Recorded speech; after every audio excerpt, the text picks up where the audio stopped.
As recent media coverage of bullying reached almost saturation levels, one could be forgiven for believing that the extent of bullying in schools is overstated.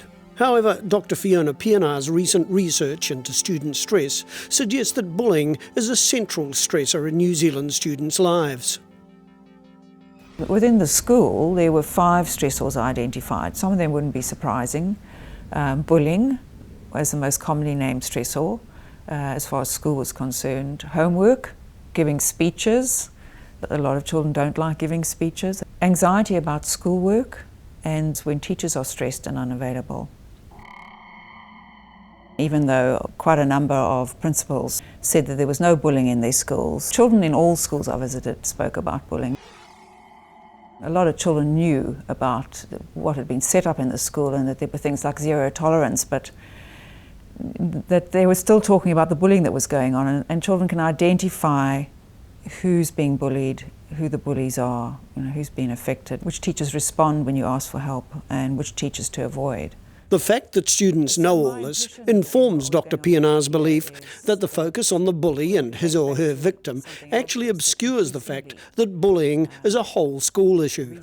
We need to look at the fact that everybody takes a role when it comes to bullying. And I think you can divide it up into various categories that most people fit into at least one of those categories. You're either in the bully category, the victim category, the supporter of the bully, the reinforcer of the bully, the outsider, or the defender of the victim. And when you think about it, even as an adult, when I've been involved in situations as an adult where there's bullying going on amongst adults, I would have to think that sometimes I place myself in the role of outsider. I just pull myself away from it. Deciding what roles there are that people take will lead to more thoughtfulness on the part of the whole community. So we're not just saying the bullies and the victims, it's everybody else that's involved in it as well.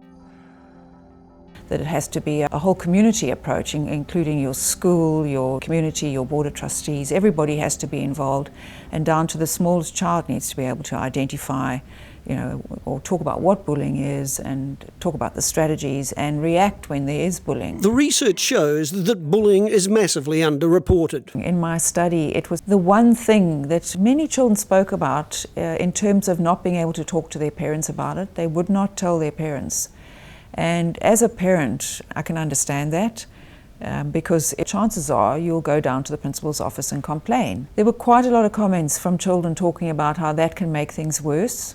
So it says to me that we've got to think of different ways of handling bullying so that it becomes something that is a community thing or a cultural thing within the school, and a societal understanding that we don't put up with that kind of behaviour. The other thing I think also is that adults need to look at their behaviour, because it's well known now, really, that children react and children learn about bullying from the significant adults in their lives or from adults around them. Bullying goes on in staff rooms and by teacher on teacher, teacher to child, children to teacher, senior management down to staff, principals. It does occur amongst adults as well, between adults and adults to children and vice versa. So it's a case of, I think it's important for everybody to look at their behaviour and look at how they treat other people, and how they react when they know that people aren't behaving in an ethical manner. Dr Pienaar knows of schools using creative ways of initiating conversations about bullying. One school developed a very simple map of the school, and twice a year they asked all the children in the school to mark with an X where the bullying was taking place. And in that way they could have a look and see and put in extra measures, and that might be at the bottom of the slide or inside the toilets, but they could then see and perhaps investigate what was going on and put in new measures. And they also asked children to identify who was doing the bullying and who was getting bullied. And if a child's name appeared X amount of times, they were spoken to by the teacher.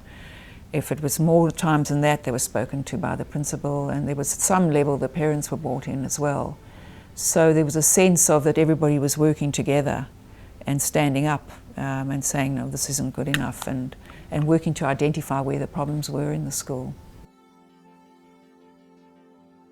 One of the great outcomes of having done this research is the opportunity to deliver a paper in the second semester starting this year, 2011, based on my research called Children's Stress and Coping, and it's a postgrad paper.